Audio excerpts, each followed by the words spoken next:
Coming up, the Walt Disney Company announces its fourth quarter earnings. Epic Universe plans its massive expansion efforts, and we review the Tusker House restaurant at Disney's Animal Kingdom. All that coming up this week on the Theme Park Land podcast.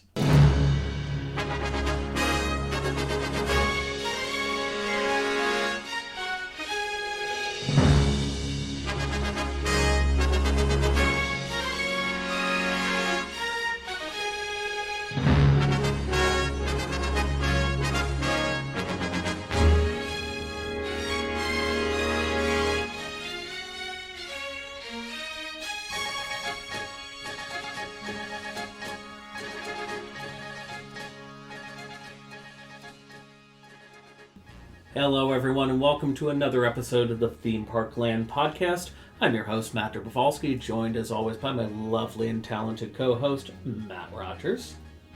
Oh, I'm sorry, I was looking at the cat. There's a cat here. She's literally just on the other side of the door. Yeah, so this is what it's like being in a zoo and we're the animals. Okay.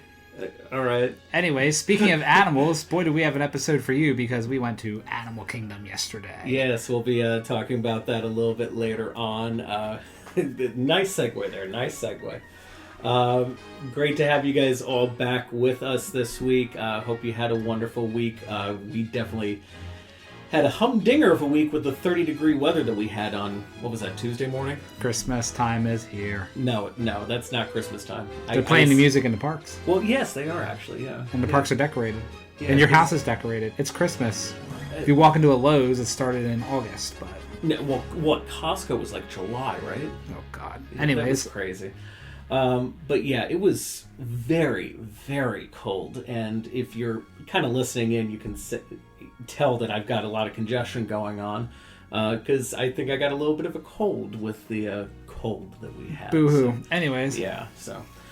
But yes, let's dive right into our news stories for this week. First things first, I got a chance to listen in this morning on the Disney's fourth quarter earnings report. That was this morning. Overall, everything's looking good financially with the company. Did you just have to ring that bell?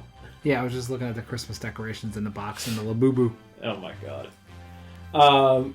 So, yeah, financially, the company's doing very well. One of the big things from the experience side, once again, attendance is down, but guest spending is up. You know, no surprise there. I mean, this has kind of been the thing for because the prices now. Keep going up, so guest spending naturally is going to be up. Right, but, you know, if attendance keeps being down, that's a good thing. As long as the guest spending is up and the attendance is down, that's a good thing in my book, at least. Experiences themselves, they are up $1.9 billion in fourth quarter, so... So all the cast members are getting raises, right?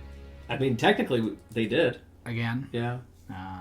What was it, the end of September? Well, remember, this is the fourth quarter, so this is September, August, and July. And cast members did get a raise at the end of September, but basically it was the first week of October. I think the minimum wage now is $19.50, if I remember that correctly here on that. But so... One of the interesting things, though, linear networks are down in their revenue. So when I say linear networks, that means ABC and everything that you see on cable TV. Direct-to-consumer, though, up again. But linear networks are down about 50%. So that's kind of interesting. And I think that's the global shift, if you will, to direct-to-consumer. You know, I mean, I got rid of... an actual TV plan a long time ago, and I haven't gone back. Streaming all the way? Yeah, streaming and on demand all the way. Earnings per share was up 19% from the previous year. Good news for me as a stockholder, they just approved a $1.50 dividend per share. So if you own 50 shares like me, that's almost $60 right there every year that I'm getting. So it's kind of nice. It's a 50% increase there. A couple of the highlights that they were talking about, that Iger was talking about during the call, very successful with the Lilo and Stitch remake that was back in May going into June. They also just crossed the $4 billion box office for, I think they said it was like the third or fourth consecutive year.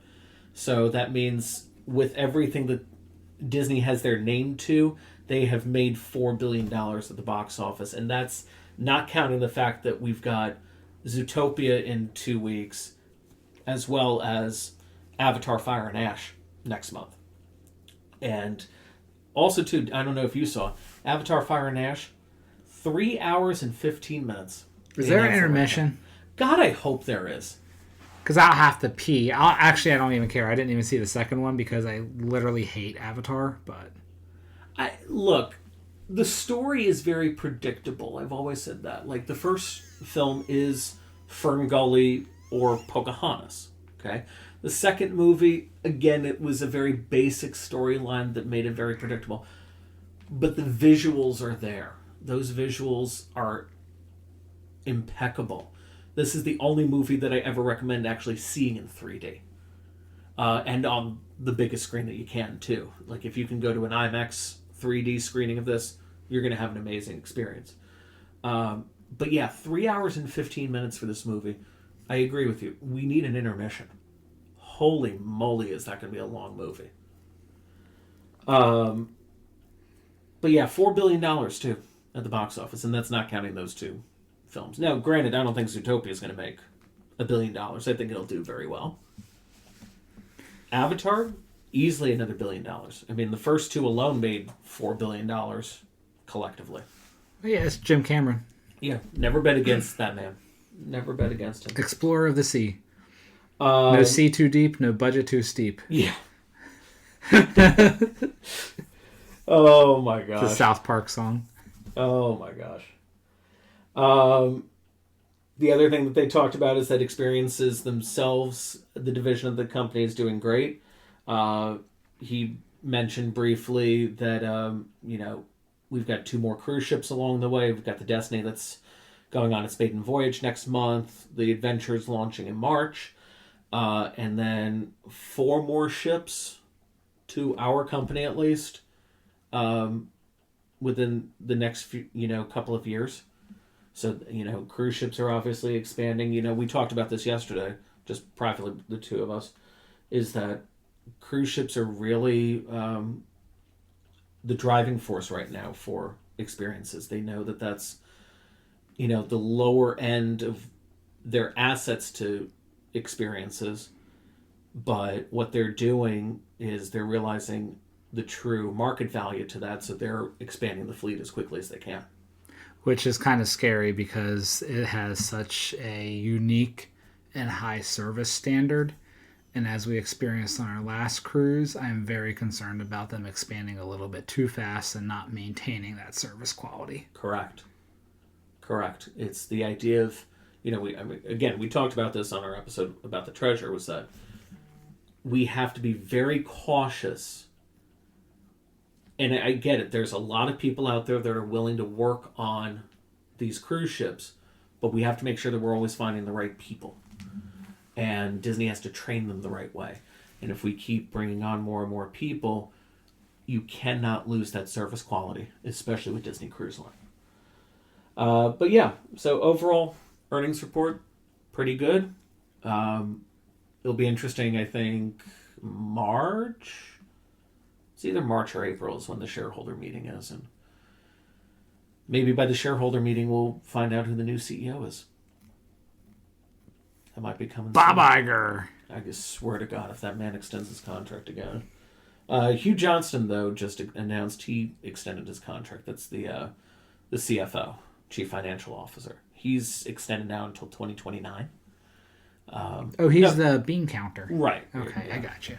No surprise there. I mean, he's doing fairly well. I think he's also kind of a little bit of a step in the right direction from Christine McCarthy, who was talking to us about watching our waistlines. You remember that one?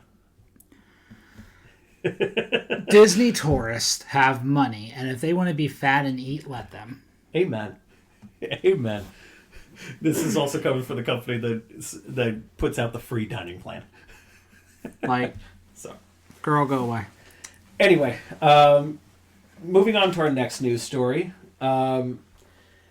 Interesting news that came out of Epic Universe. There is a permit that has been filed. We don't know exactly where, but it is specifically for Epic Universe, of a 150,000 square foot building that will get added on. Look, this is clearly an attraction. We don't know where, though. I saw something on Twitter that someone was plotting that to be exactly where the expansion area is for Potter. I would say that makes sense because Potter is the only land with a single ride and a show. Every other land either has 2 rides or 2 rides and a show or something like that, but because even Celestial Park has 2 rides. They have the carousel and they have Stardust. Yeah, so I totally... It would not surprise that me could if also it was in take, Ministry. That could also take off the pressure of Ministry a little bit, too, because Ministry is the number 1 attraction, I would say, in that park. Yes. So it wouldn't surprise me if it ended up going there, but it could be anything. I know a lot of people really want a rocking boat attraction for Creature for the Black Lagoon over in I think that'll Dark come Universe. Maybe one day, maybe in some form of other water ride. Well, knowing Universal, it won't be something that's built before. Yeah, that's true. I think it's coming. That will come. I think the expansion efforts really need to be full throttle right now for this park. Well, I think what we're looking at. So if they're in the permitting phase, maybe if they push it, we'll get the 2028 for an opening for a new attraction at Epic. Oh gosh, I was going to put it closer to 2030. I was going to put this closer to probably with the rate Universal builds attractions. Okay.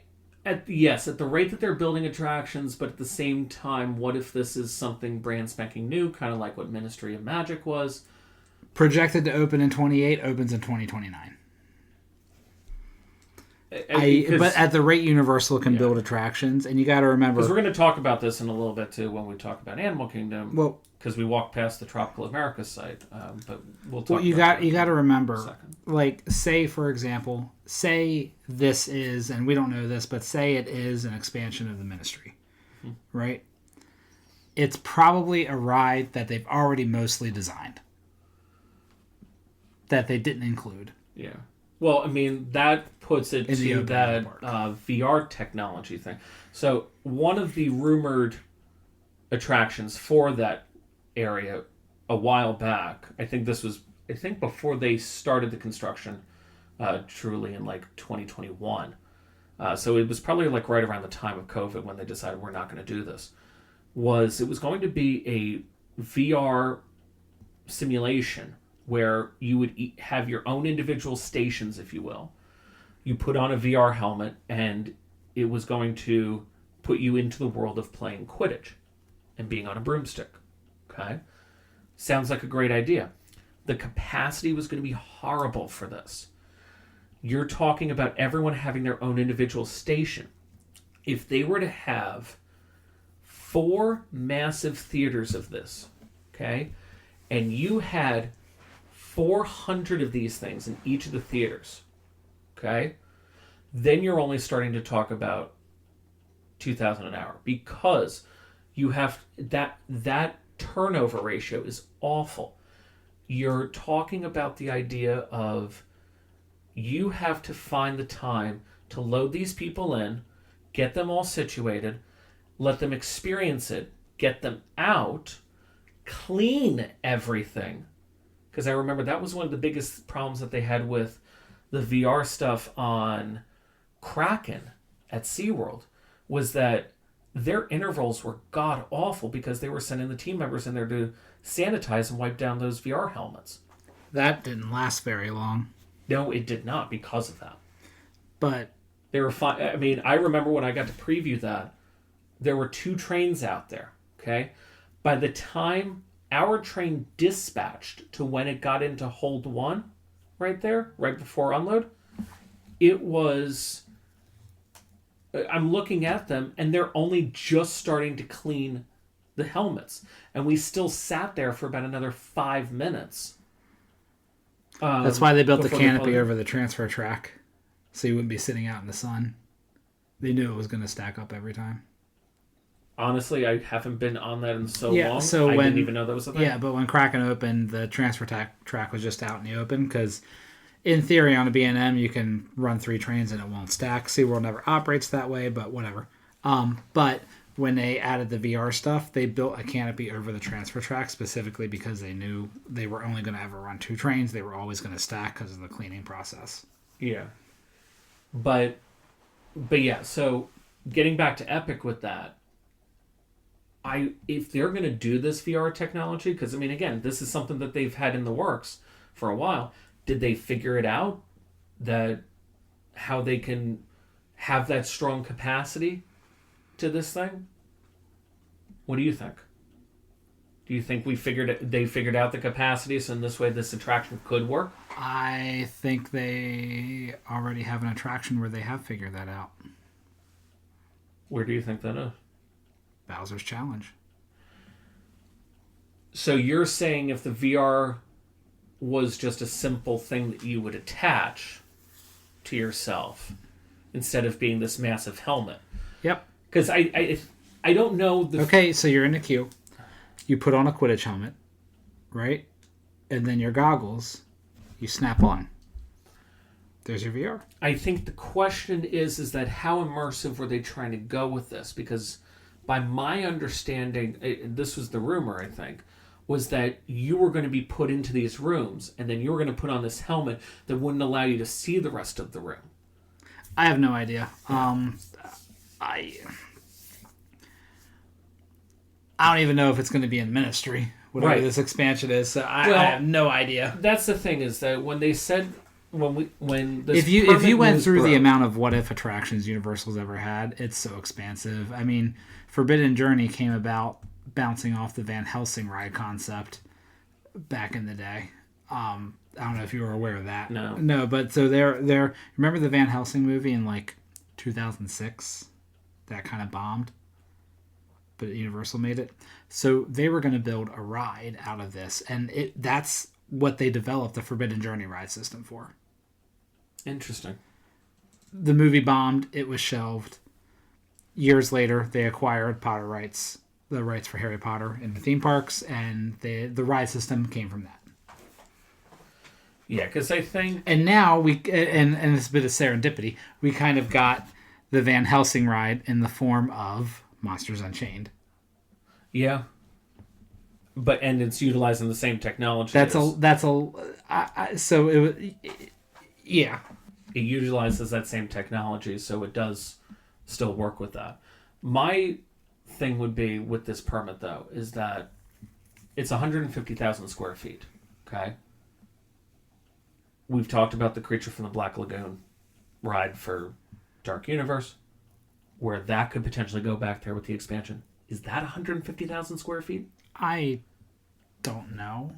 I mean, it doesn't seem like it's...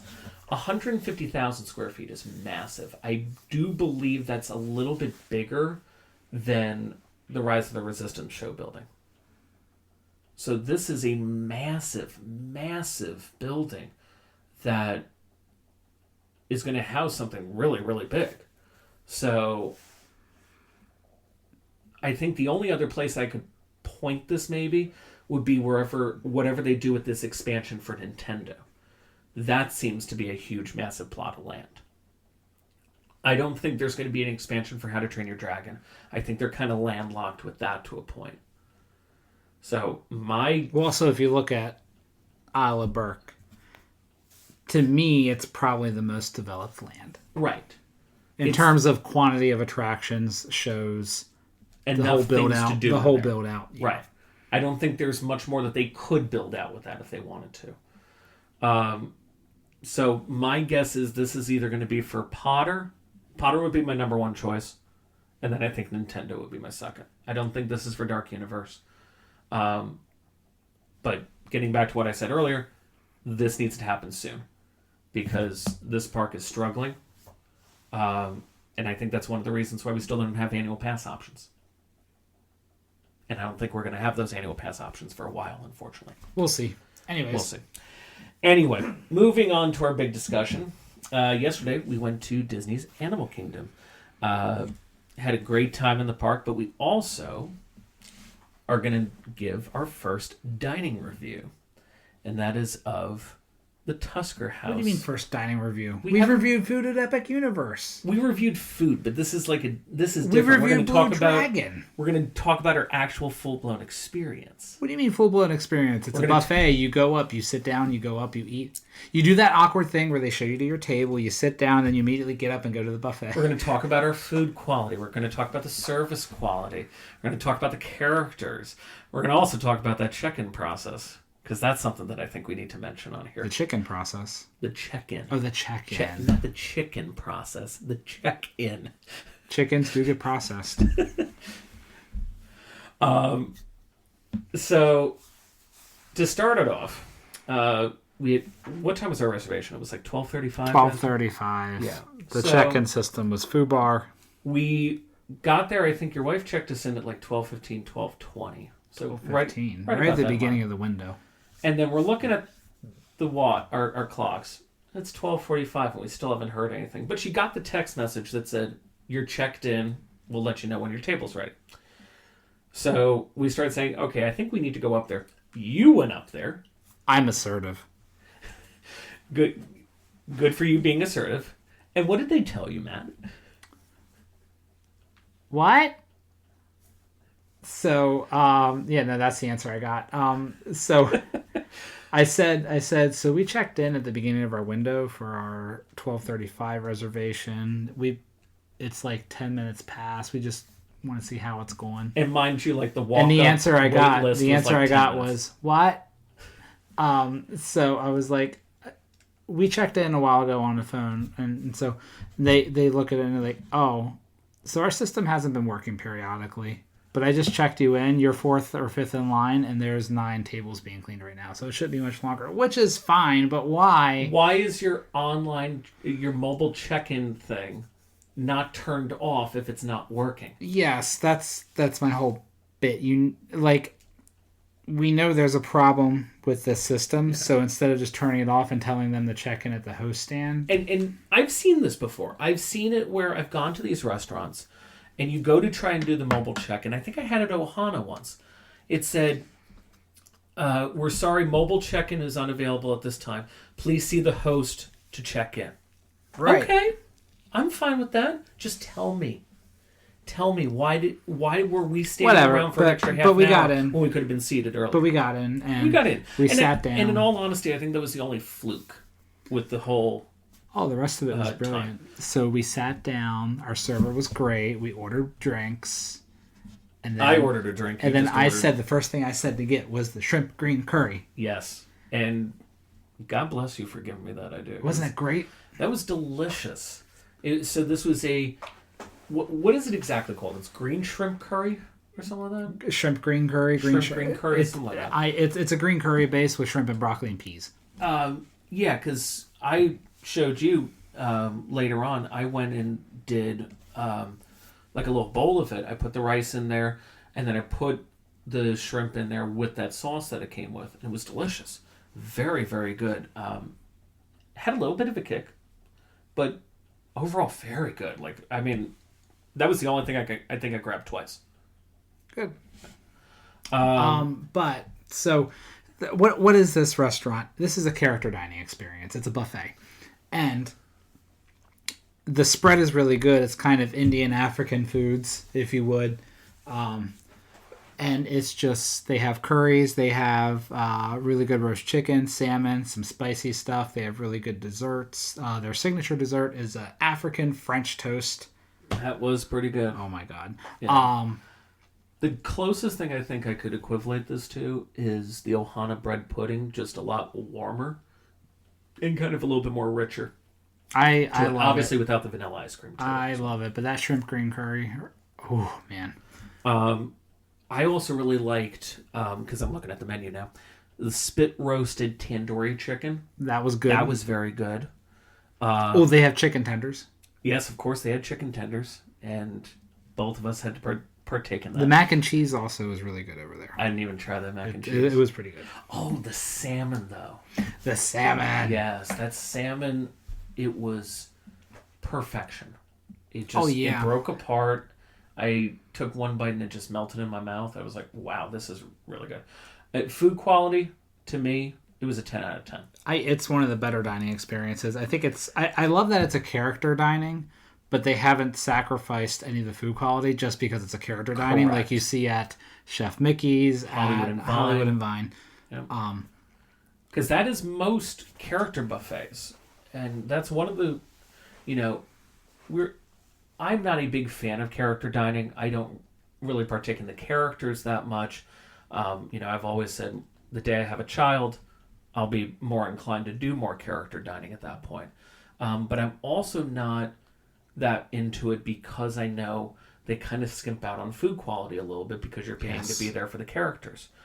I think this is the best character dining buffet that's out there. This place is very popular for breakfast. Now, on a normal day, on a moderately crowded day, you can actually just go up and there's like a wait list. And you don't need a reservation. Like I said, that basically could have been our option. Yeah. They said 10 minutes for a walk. You can usually get reservations day of. Yeah. Breakfast is the exception. This place is massive. But this place is very popular for breakfast because they do character dining as well. I think. And it is one of the few breakfasts. They have some different characters, though. I don't remember. No, I think it's the same. It's the same characters. Yeah. But the big thing is that this is one of the only breakfasts at Animal Kingdom next to Rainforest Cafe. Yeah. That's it. If you want to sit down breakfast at Animal Kingdom, Rainforest Cafe or Tusker House. Now, this dining room is absolutely massive. Yeah. Why is this dining room massive? It used to be a quick service. When the park opened, it was initially a quick service. Then it was turned into a buffet. Then they built the Harambe Marketplace on the other side of Africa. See, I don't think I ever remember this being a quick service. We were talking about this. It was like in 2004 or something. They changed it. 2003. So it was pre-Everest. They built the Harambe Marketplace in like 2006. That's when that opened, and it was a few years in between when they built that, and so it was like 2003 or 2004 or something. Did this become a character dining location when Mickey's Jam and Jungle Parade closed? No, this was before that. That was before. This is way before that. So the parade was still going on when it became a character. Okay. Yes.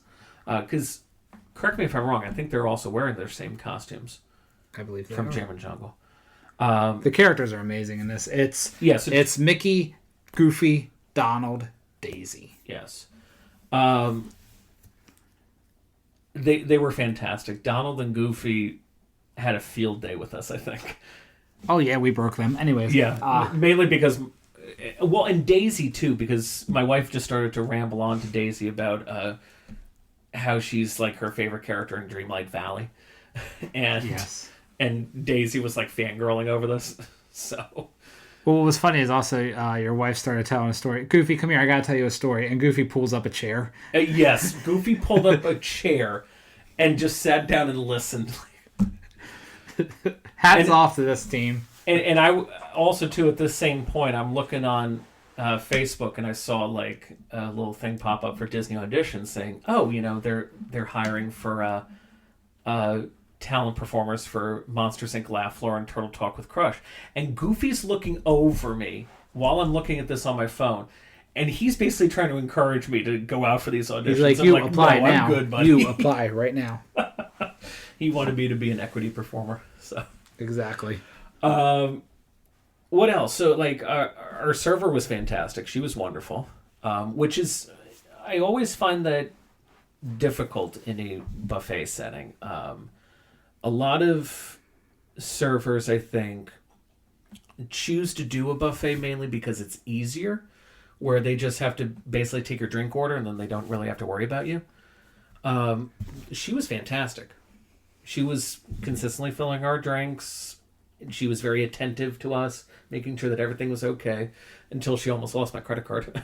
Hoopsies. Oops. There's only so many places it could be, and she ran around and she found it. Exactly, and I good for her. Good for her. She was amazing. Let's see, thematically, what is the Tusker House? So this is actually pretty deep, if you didn't know this. There's a whole lore to Africa, the area of Harambe Village, which represents Africa in Disney's Animal Kingdom, and it all has to do with Kilimanjaro safaris. So, if you walk around the Harambe Village, you'll see remnants of like castle walls and fortifications, etc. This is from when the colonists, the British colonists, would come over, conquer an area, they build a fortification and all that. So that's what happened to this village at one point. And you can see remnants of that, right? So I'm watching Matt rearrange his microphone and try desperately not to disconnect it. Well, I'm also trying to do this discreetly so I'm not squeaking overpowering over the microphone. So the Tusker House is actually a hotel. It's supposed to be like an indoor-outdoor village, but it's a hotel. And what is this hotel for? It's where guests, but also safari drivers that come from all over the world stay before they go out on their voyage. That's what Tusker House is. It's clever. It's really clever. I learned this because I worked at safaris. And it was very important, and I forgot all about it until now. But yeah, and then you have outside the Tusker House, you have the bar. Of course, there's a bar. Which I didn't realize that at that Dawa bar, I could have been ordering drinks from there. No. Fun fact, during COVID times, immediately after the park reopened from COVID, Tusker House, the dining room, was the Africa break room because the break room was too small to accommodate physical distancing. So the entire dining room was turned into a break space. So I would just eat lunch during the day at Tusker House. None of the food was available. It was only what you could get out of the vending machines. But it made sense with what you just talked about with your story, that the Kilimanjaro safari drivers would frequent the Tusker House. Yes. And you did for a short period of time during COVID. Oh, I did.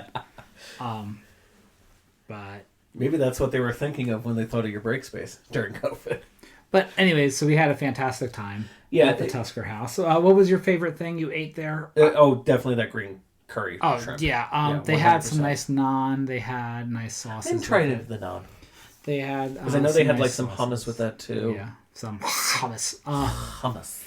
And you have to when you say it. And what else? They had spicy meatballs, but not as spicy as Bowser's. Ooh. Matt remembers that. Yes, I do. Constipation in the morning. Jesus. All the desserts. They had a really good hummingbird cake that was nice. Oh, I didn't. And they had the pumpkin cheese tart that was really good. I would say definitely the green curry shrimp and that salmon. Those are my two favorite dishes that I had there. Price wise, this is not that cheap per se. It is $64 a person. 100% worth it. 100% worth it, I think, as long as you're willing to eat that kind of stuff. Yes. Because let's talk about this. $64. They got chicken tenders. $64 per adult, $42 for a child. Okay? Can your child eat $42 worth of chicken tenders? No, but they're getting the character dining. True. And that's what I think you have to realize. It's the same... It's like $20 of that is a character dining. Right. It's the same thing that I say about Space 220. You are paying a lot for the food when the food quality is... It is good, but it is not worth... What is it, like $70 or $80 Yeah, a but person? the food at Space 220 isn't that good. I think it's okay. It's not awful, not but for it's what not they're perfection. charging. Not for exactly. what they're charging. But you're paying for that atmosphere. You're paying for that flight up to the space station. I mean, the atmosphere, to me, for Space 220, the atmosphere wasn't even that good. Like, it's audio video. That's it. True. It's nothing special, honestly. Whereas these are actual physical character interactions. Yes. And I think, you can have a better character interaction at these character dining versus the actual meet and greets that you could go to in the park. Yes. So, but yeah, $64. And I do believe that there are AP and DVC discounts and stuff like that. It's not something that I think I would do all the time. Oh, I definitely do it once in a while. Yeah, once in a while, I would say. It's easy to get into as well. I just like if you're there and you haven't done it and you're hungry, go for it. Would you rather do Tusker House or Boma? That's a tricky one. Boma dinner or Boma breakfast? Boma dinner. So I'm talking Tusker House for lunch or dinner, that quality of the food and that exotic cuisine, if you will, comparing that to dinner at Boma with, again, that same food quality and that exotic cuisine. I think they're very unique, even though kind of that African theme. I think they're very unique enough. I kind of consider them same. Like, in terms of ranking, they're tied. I think Boma just has a little bit more. I don't know, and I'm not saying that against the Boma, quality you take or the anything. coconut rice and you pour the butternut squash soup over the coconut rice in a bowl. Oh my god, it's so good. Yeah.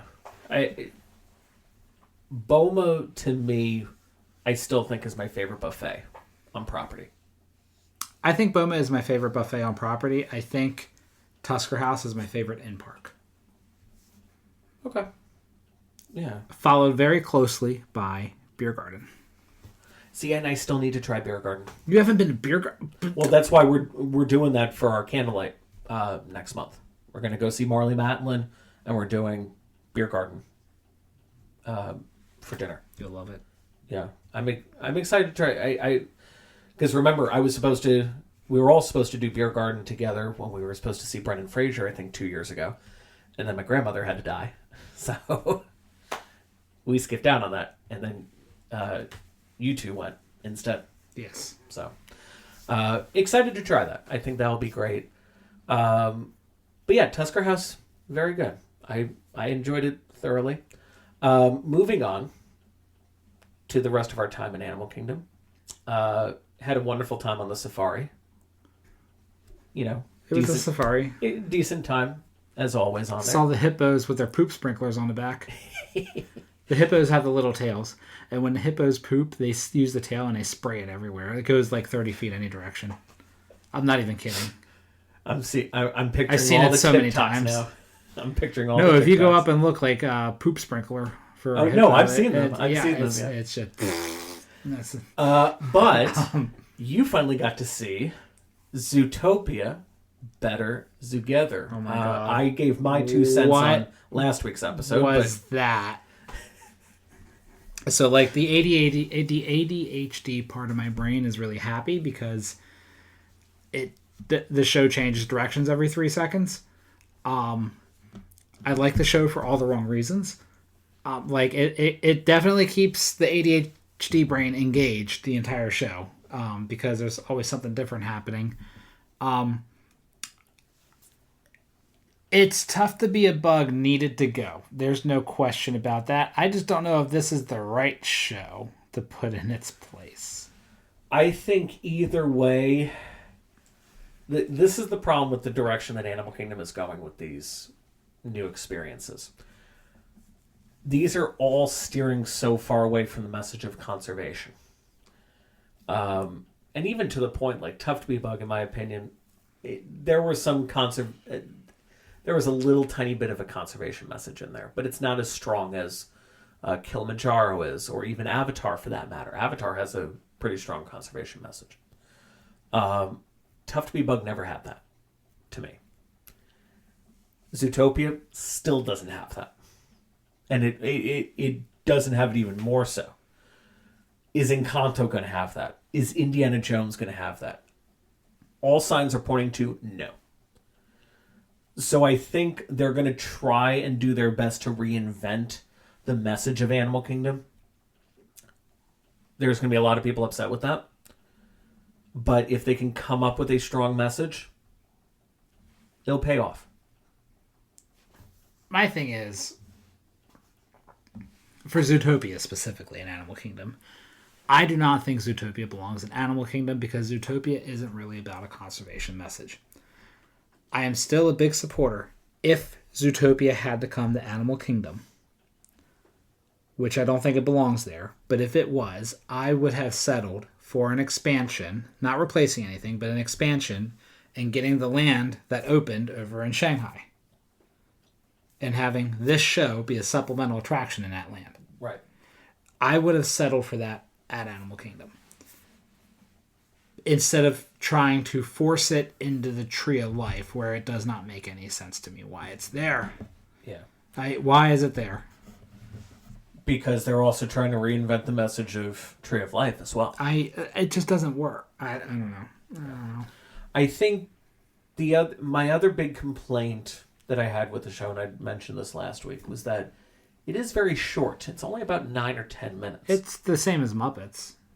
No, Muppets was like 15 minutes. That wasn't. Yeah. Muppets was 15 minutes. You say so. Tough to Be a Bug was about 9 minutes, too. Yeah. But it got its message across. Zootopia, I think, it's fine for 9 minutes, but the problem is that it doesn't get the story out in 9 minutes. Hey, bub. Hey, bub. Hey, bub. You'll get that when you see it. Yeah. Shameless plug, go to darthvader92.com and watch the full show up right now. Shameless plug. But I think it's very important that this is there for the families. Okay? How many kids were terrified of Tough to Be a Bug? Okay? They're not going to be terrified of this. This is a wholesome family show with comedy to it. Because, spoiler alert, I'll give you a few seconds if you want to kind of go past this if you don't want to hear the spoilers. But if you remember at the end of Tough to Be a Bug when they had the beetles, maggots, and the cockroaches exiting before you did and they're bumping into your seats, they blend that into the show better with comedy of the little rodents running around in Little Rodentia. Spoiler out if you want to come back in now. That works very well. They're using the special effects in the theater for comedy instead of to terrify you. That's one of the things that I think is going to make this a good family attraction now. What I don't like about the theater is the acoustics suck. Oh, yes. They were still bad in there. I don't know. It's very difficult. It was very difficult, at least in the beginning, to always hear what they're talking about. And that's when they're trying to put the story out there for you. I mean, I don't know. I think you could easily go up to every single person coming out of this attraction and ask them, "Can you tell me what the story is?" And they'd stare at you like Bambi in the headlights. They wouldn't be able to tell you what the story is, but they'll tell you they had a good time. They'll tell you they had a wonderful time. They thought it was funny. They thought it was a good show for the kids. Yeah. They can't tell you what the story is, though. So, moving on, we went over towards the Tropical Americas area. That, holy moly, that place is unrecognizable now. With how many things are gone over there. Dinosaur's still there. Dinosaur is still there for now. But it is also a pain in the butt to get over to, because you have to walk into that area now by where kind of Primeval World was. And then follow that. You gotta walk over towards around. the Nemo Theater and go in the Dino Land in that direction. And then you're going through these construction walls to get all the way back to Dinosaur over there. Granted, when Dinosaur closes, that'll just be a simple cutoff right there for them come February 1st. But there's a lot that's just gone there now. And I mean, I haven't been over there in a few months. I think I was over there last time. Good Lord, I think it was right before Tough to Be a Bug closed. Was the last time I was truly over in Animal Kingdom. And the Boneyard was still there. A lot of the stuff from Chester and Hester was still up. Triceratop was still there, just behind a construction wall by then. Oh, no. Triceratop was still open by then. It's very... just there's a lot of things that are just not there anymore. I think it's also going to be interesting. We were talking about this, that when Dinosaur eventually closes and a lot of the true work starts going on over there, you're going to be able to see everything as a day guest. You're going to be walking right alongside this when you're getting over towards like the Nemo and Everest area, and you're going to look directly into all this. You're going to see that steel going up for Encanto. You're not going to probably see much of Indy because it's tucked all the way back there.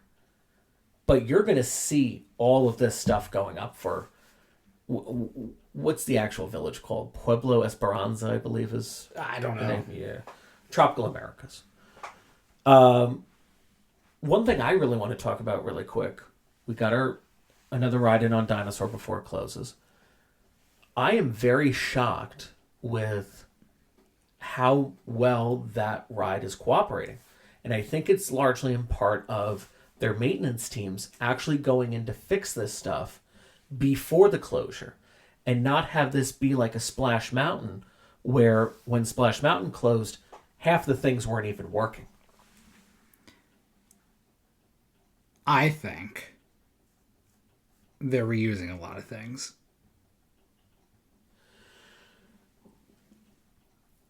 So you think that these dinosaur animatronics will still have some part in this new experience of Indy? Yep.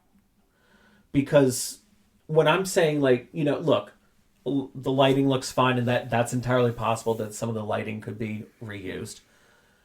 But like that... a lot of the lighting sucks. A lot of the lighting is not what it's supposed to be. Oh, no. But some of it has gotten better. Some of it has gotten better compared to, you know, probably the last time I rode this. What's the second dinosaur? Is that the Oleoramus? The one that, like, picks up its head while it's eating another dinosaur? Yes. Okay. I haven't seen that thing move in years. Well, it just got a rebuild a couple months ago. Oh, so it got a rebuild a couple of months ago? Yeah. For the fact that it's going to close in February? Yep. So do we think that will be used in Indy? I can't see that being used in Indy. Yeah, well. Like I said, unless there is... Is the truck still in test track? Oh my God. How did they use the truck in Test Track 3 now? It's there. It's the same It's there. thing. It's there somehow. It's there, but it's the same thing. It's still there, so... I think it's just going to be interesting to see how they utilize it. Okay, so 2 plus 2 is 4, right? So they have said, they have hinted in the concept and in the description of Indiana Jones, the ride that's coming, that there is going to be large mythical creatures. That's what the hunt is for. A large mythical creature, an encounter with a large mythical creature or whatever. Do we think that's a dinosaur? Well, that would imply that there is a large animatronic. You need a large animatronic, and if this thing's going to be stalking you through the entire ride, you would need several of them. Yeah. They're already in the building. They already have foundations and support structures in the building for this. Maybe the figure itself is going to get replaced, but the foundation and the structure in the building for this is already there in those places. I just wish they'd come out and tell us more about this I'm story. calling it right now. There's going to be a large mythical dragon creature, maybe. That is going to be the Carnotaurus figures. And the Saltosaurus with the long neck is going to be a snake. Oh, is that the one that sneezes on you or burps on you or whatever? and the one where we accidentally like go over its hump or something like that? Yeah. Yeah. Okay. Like that is going to be a snake head. Okay. I'm Yeah, just I could calling see it right that, now. I can Like, see them also and- repurposing the screens that they just Yeah, put in but there also for the it's like- cups underneath us. Oh, they did that like 14 years ago. The screens? Yeah. Yeah, no, but I'm saying like they would repurpose those screens Yeah. for something else. But That's the thing totally... is, but the thing is like, Do you see them repurposing the running Carnotaurus? yep. Again, to whatever you think this creature is that's Yep. going after Indy or whatever? It's already there. So you got to look at the timeline too, okay? This land, quote unquote land, is supposed to open in 2027, right? I have my doubts. It is easy enough to plop the carousel in and get that done where it needs to be within the next year. And assuming everything about Dinosaur to Indiana Jones that I just said tracks, it'll be like a test track conversion, which took a year. So that Restaurantosaurus, whatever it's going to be then, and Dinosaur, or the Indiana Jones ride, can very easily open by 27. The land, quote unquote, opens in 2027. And the Encanto attraction comes online later. Yeah, it's got to. That is what's going to happen. Because if you're just looking at the construction and following it and looking at what they've been doing with like Test Track Tiana, it just makes sense. Yeah. The reason nothing worked on Splash Mountain when it closed and maintenance wasn't done, did they reuse anything on Splash Mountain? Not really. I mean, they probably reused. Nope, they really didn't reuse any of the animation. Well, no, I mean, like all the animatronics weren't. They didn't use it. They They didn't reuse anything. But I mean, the spot where Bear is entangled in the rope. But like the actual Fox figures, the actual figures and stuff, they never reused, so therefore they didn't need to maintain them. But what I'm saying is, like, they still put animatronics in that place, so they're utilizing the same support structure. The same support structure, yeah. So if it's at Dinosaur and it's being maintained in decent shape, it again, leads me to assume that it's going to be reuse the same thing. We've talked about it. I have the firm belief that a lot of these things that they're going to put in for Indy are already probably prefabricated off-site. So come February 1st, they're taking the old stuff out and just plopping the new stuff in. That, in turn, by the end of 2026, going into 2027, they'll start the show programming. It'll just be a simple takeout, put it in. It also depends on how quickly they can build the outside structure that they're proposing. I don't know if you're aware of how show programming works, but it's likely already done. Well, but I mean, you just swap out a memory card. I'm talking about the manipulation. They have to make sure that it flows right, it works the right way. The commissioning process. Yeah, and that can take a couple of months. Maybe less. It depends. But yeah, you also have to do a lot of cosmetic stuff on the exterior because you're getting rid of what looks like a museum and converting that into this Mayan temple thing. Do you? I think you do. Because if you look at the concept art, it more or less looks like a pyramid is getting thrown on top. And if you look at like the extended covered queue outside, it's the same shape. It's the same structure. It's the same. I'm telling you, not much is changing. It's like Splash Mountain. Not much is actually changing. But there's going to have to be a lot that changes in the queue itself inside. I really want to understand how in your head you think that the orientation pre-show rooms will still somehow be there. Because you were talking about that yesterday. How you think those two pre-show rooms would still stay into Indy. How do these pre-show rooms work into the theming of a Mayan temple? As a base camp set up in a temple. But what we're talking about here is that now you got to put in a lot of rock work more than likely in there. Have you seen the decor of the place? It's all concrete. You just repainted a different color, give it some texture. It's a temple. You don't have to do much with this. You don't have to do much with this at all. Throw some vines on it, call it a day. I don't know. It seems to me that they're not going to be. They're not going that way. Like, look at what Tokyo has in its queue, right? Because Tokyo doesn't have the two rooms. No, but look at Disneyland's Indiana Jones, right? They have a projector pre-show. But you don't stop for it, but it's there. And that's the other thing too. It could get reworked where it's not going to be the logistics behind it would not be how it is today, where you get put into this room for 3 minutes to watch that pre-show, and then you exit going down to the loading area. I guarantee you it will be. What if it's like Disneyland's, where it's going to be more queue space? The walls are already there. The walls are already there. I mean, they can always knock it out. If anything in the queue is going to significantly change, it will be the orientation rooms. But I doubt it. And in terms of the main rotunda and the little bit of indoor queue you have before the rotunda, you don't have to do much to make it pass for a temple inside. You really don't have to do much. You change the decor, you change the paint, throw some vines up, add some texture to the walls, you're done.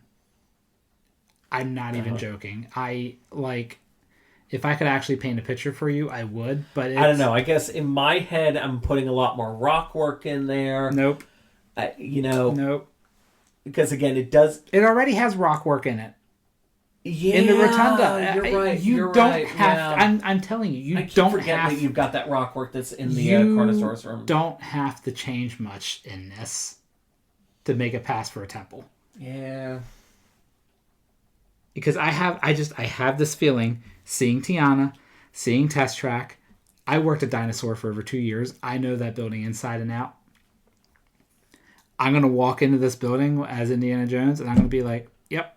Oh, that was there, that was there. But it's exactly what I expected. Because if you, like, I've looked at the concept art, and when you look at important pieces of architectural detail and, like, the outdoor queue and such, it's the exact same. It's just a different color and slightly different texture, but it's the same shape. So if they're doing that on the outside, they're going to do it on the inside. Because that's exactly what they did for Splash Mountain. Yeah. And Test Track. I mean, that's usually what they do when they have a reskin like this. Yeah, so it's not much actually has to change to make it pass for a temple. I'm sorry to break your heart. It's not going to be like California's. Oh no, and they've said that is that this is not going to be like no, it's going to be a cheap version. Tokyo. It's going to be the cheap version. Yeah, because it's already built. I don't know. Something in me is telling me, while it is a reskin, something's going to be different about this one. I don't know. There's something. A single thing will be different. Maybe no boulder at the end. Maybe a mythical creature sliding out on a track at the end of the last drop. Which, I mean, fun fact, when it was Countdown to Extinction, that used to be the meteor. Yeah. Instead of the But what I'm saying is, like, even, so they could kind of even that is, it's already there. Like, you don't have to do much with this thing at all to make it pass for, like, a jungle or a temple. And the thing is, the one concept art they showed of the actual ride vehicle in a scene, it was in the jungle at nighttime. Right. Ride is in the jungle at night. Like right now, Dinosaur. But it looks like, I mean, you see that it almost still looks like that big Temple of Doom gate that you see in Disneyland. That is driving around. So but it looks like it's at that kind of same point. Okay, so it's going to be right there where that. And that's where the Styracosaurus is. Right. That's where the Styracosaurus is. Well, it'll just be on the right hand side. Not much is changing with I it. really I'm sorry, everyone. Hope that we get either more concept art or just more information about this at D23. I think the biggest thing that might actually change on the ride is the vehicles. I am interested to see if the vehicles are staying the same and they're just getting different paint. I'm interested to see if they're just getting some props added on or moved around in addition to paint, like headlights on the front. Maybe they remove a few props and change some props on it, change the color of it. Or I'm also interested to see, and I doubt this one, but I'm interested to see if they're going to get an entire new body fiberglass shell for the vehicle. I don't think they would, but I'm interested to see that. I want to pull up the concept art really quick again. Okay. It does look like what we can see here is that it does look like the vehicle is going to kind of get some cosmetic changes. So you're right, it looks like it's going to get some headlights on there. It's going to get like a kind of mesh thing right there on the front. And like if you look at this concept art,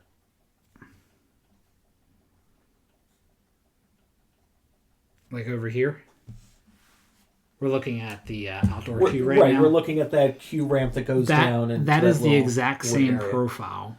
Oh, 100%. Outside. Yeah. And on the outside, it literally just looks like a pyramid's thrown on top of the building. I think in terms of like a cosmetic change to the exterior, it's basically going to be what they did with Tower of Terror in California.